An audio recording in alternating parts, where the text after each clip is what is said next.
So is Tarkov Arena actually worth your time in 2025? With Tarkov 1.0 just around the corner, you'll want to know the ins and outs of Arena before you get your booty cheeks clapped by Boris, the guy who hasn't been outside in 6 wipes and has a picture of Nikita on his wall. I've got the full breakdown. Maps, weapons, classes, cheaters, ranked, the whole package. By the end of this video, you'll know exactly how Arena works, and if it's the right game for you. Everything's timestamped below if you want to skip around. Let's jump in. Alright, let's kick things off with the maps, because if the maps suck, nothing else matters. There are 10 in the game right now, and the devs are dropping new ones regularly to keep things fresh. Each one's got its own vibe. There's a mechanics garage, a forest, even a seaside fortress. You've got a good mix of large and small maps too, so if you feel like rushing around with a shotty or hanging back with a sniper, there's definitely a map that fits your playstyle. Now you might load into some of these maps and think, what was that guy on YouTube smoking? These maps are dog shit. Fair enough, but honestly, most of that comes down to bad spawns and free-for-all. Spawns can make or break a map, and in free-for-all, they can be horrible if they're not handled well. The good news, Arena lets you choose the maps you want to play, unlike most games. That's huge because now you can just grind your favorites. But what about all the gear you'll be wearing? One of Arena's biggest strengths is its gear unlock system. There are so many weapons, armors, attachments, med items, it's insane. I honestly can't think of another 5v5 shooter that even comes close to this level of customization.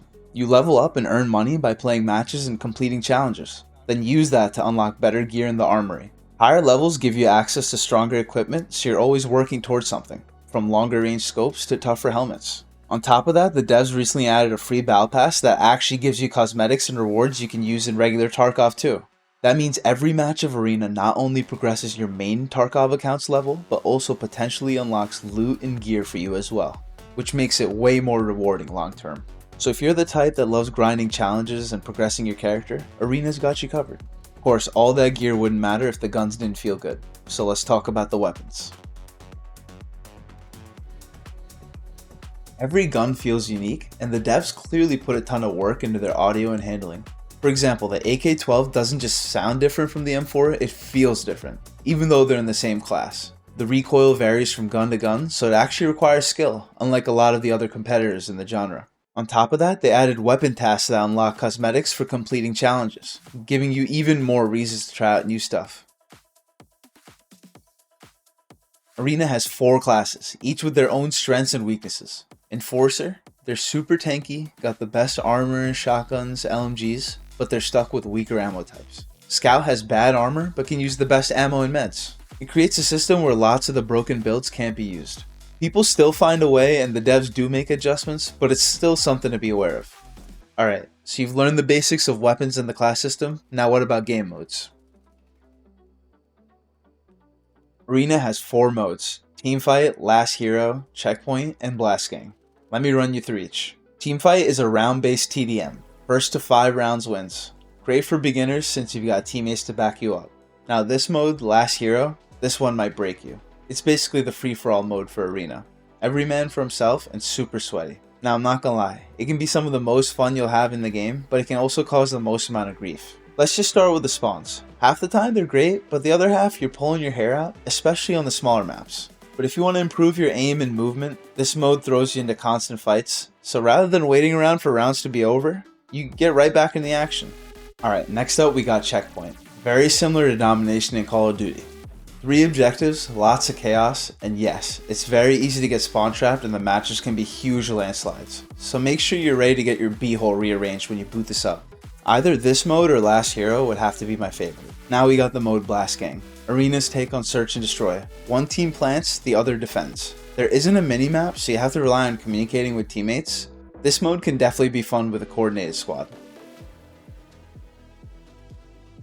Now I'm going to quickly touch on Ranked. I've played Ranked in many games before, and to be honest, Ranked in Arena feels like an afterthought. They gave 0 incentives to play it, so of course nobody touches it, which causes the queues to turn into a nightmare. Why would I want to sweat in Ranked for the same rewards you'd get in pubs? And the amount of time required to go from rank to rank is just way too long. If you're a solo player or new to the game, I'd avoid this mode because it's just making progressing and unlocking better gear much harder. With all that said, if you enjoy grinding rank to get to the top, this mode still offers a lot for you.